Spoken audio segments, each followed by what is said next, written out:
दोस्तों टीडीआर इस टॉपिक पर मैंने अब तक 2 वीडियोस बनाए हैं और आज का ये तीसरा वीडियो है। पिछले 2 वीडियोस में मैंने बताया कि टीडीआर क्या होता है, टीडीआर के टाइप्स क्या होते हैं और टीडीआर की सर्विसेज क्या होती है।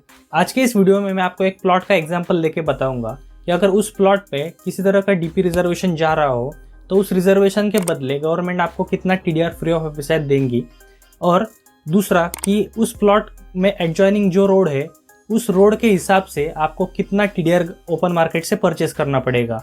तो ये वीडियो बहुत ही इन्फॉर्मेटिव और नॉलेजेबल होने वाले है दोस्तों, तो इस वीडियो को लास्ट तक जरूर देखना। और अगर आपको ये वीडियो अच्छी लगे तो हमारे चैनल को सब्सक्राइब करना ना भूलना। मैं ऐसे नए नए इन्फॉर्मेटिव वीडियोस आपके लिए लाता रहूँगा।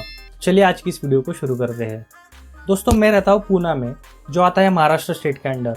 तो अगर आपने महाराष्ट्र स्टेट का यूडीसीआर देखा होगा, unified development control and promotion regulations for Maharashtra state, तो उसमें बताया गया है कि अगर आपका प्लॉट कंजेस्टेड जोन में होगा तो आपको कितना एफएसआई मिलेगा, और अगर आपका प्लॉट नॉन कंजेस्टेड जोन में होगा तो आपको कितना एफएसआई मिलेगा। तो ये जो डिटेल्स है यूडीसीआर की, या मैं एक काम करता हूँ यूडीसीआर की पूरी लिंक ही डिस्क्रिप्शन में दे देता हूँ, आप वहाँ पर जाकर चेक कर सकते हो महाराष्ट्र स्टेट की जो भी रूल्स है वो। ये जो यूनिफाइड डेवलपमेंट कंट्रोल रूल्स है महाराष्ट्र के लिए, वो महाराष्ट्र की सभी प्लानिंग अथॉरिटीज और रीजनल प्लान एरियाज के लिए एप्लीकेबल है। ये रूल सिर्फ greater Mumbai of municipal corporation और उसके आसपास के एरियाज और लोनावला म्यूनिसिपल काउंसिल में अप्लाई नहीं होते। और इसके अलावा भारत के बाकी के जो स्टेट्स है उनके भी डीसी रूल्स अलग है, तो आप वो चेक कर लीजिए। यूनिफाइड डीसी रूल्स के चैप्टर नंबर 6 के 101 पेज पर कंजेस्टेड एरिया का कैलकुलेशन दिया हुआ है कि अगर आपका प्लॉट कंजेस्टेड एरिया में हो तो उस हिसाब से आपको कितना एफएसआई कंज्यूम करने को मिलेगा। और उसी चैप्टर 6 के 112 पेज पर आपको नॉन कंजेस्टेड एरिया का कैलकुलेशन दिखाया हुआ है। कंजेस्टेड एरिया और नॉन कंजेस्टेड एरिया में मेजर डिफरेंसेस है, मैं आपको बताता हूँ। ऐसा कौन सा भी एरिया जहाँ पर हॉरिजॉन्टल डेवलपमेंट अभी पॉसिबल नहीं है, वर्टिकल डेवलपमेंट सिर्फ वहाँ पर कर सकते हैं, ऐसे एरिया कंजेस्टेड में आते हैं। कंजेस्टेड एरिया अगर हम पुणे में देखें तो जो भी पेट का एरिया है वो पूरा कंजेस्टेड एरिया के अंडर आता है। इसके अलावा जो भी स्वारगेट का नज़दीक का जो पर्वती का एरिया है और जो भी रविवार पेट, मंगलवार पेट, जो भी पेट का एरिया है वो कंजेस्टेड के अंडर आता है। म्यूनिसिपल कॉर्पोरेशन में कंजेस्टेड एरिया छोड़ के जो भी एरिया आता है वो नॉन कंजेस्टेड के अंडर आता है, लेकिन इसमें सिर्फ एसआरए या फिर म्हाडा के स्कीम जो होते हैं वो इंक्लूड नहीं होते। एसआरए या फिर म्हाडा के स्कीम्स का जो एफएसआई कैलकुलेशन होता है वो पूरी तरह अलग होता है।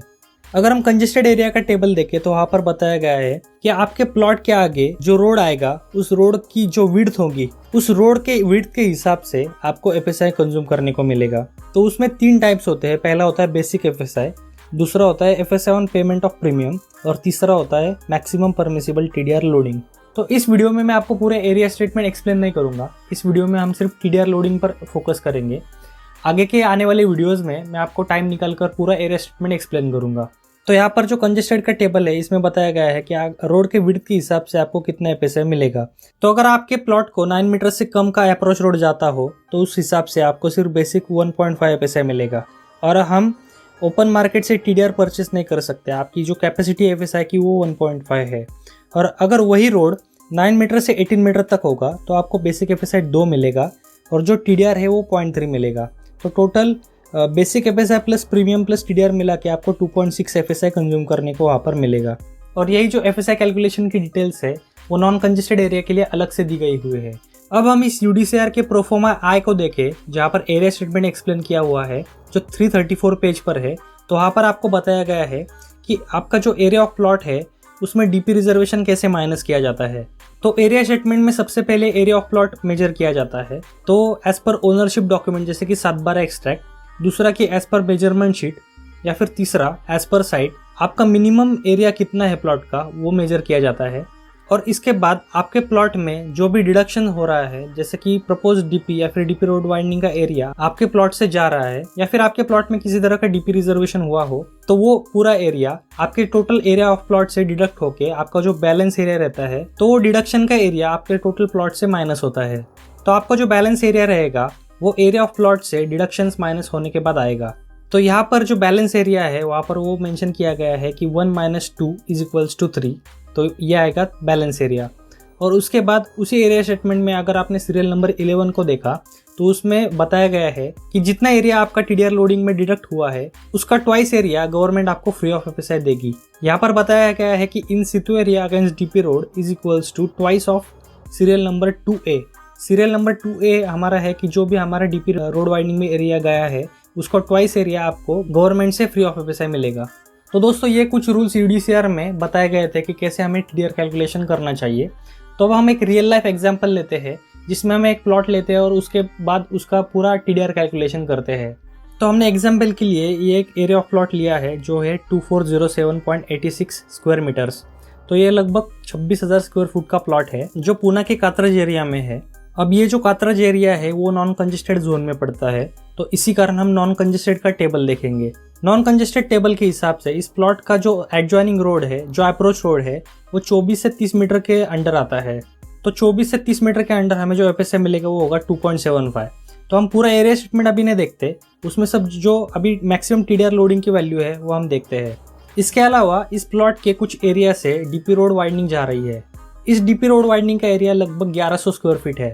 तो एज पर यूडीसीआर आपको यहाँ पर डीपी रोड वाइडनिंग के अगेंस्ट जो भी फ्री ऑफ एफएसआई गवर्नमेंट से मिलेगा वो उसके ट्वाइस होगा।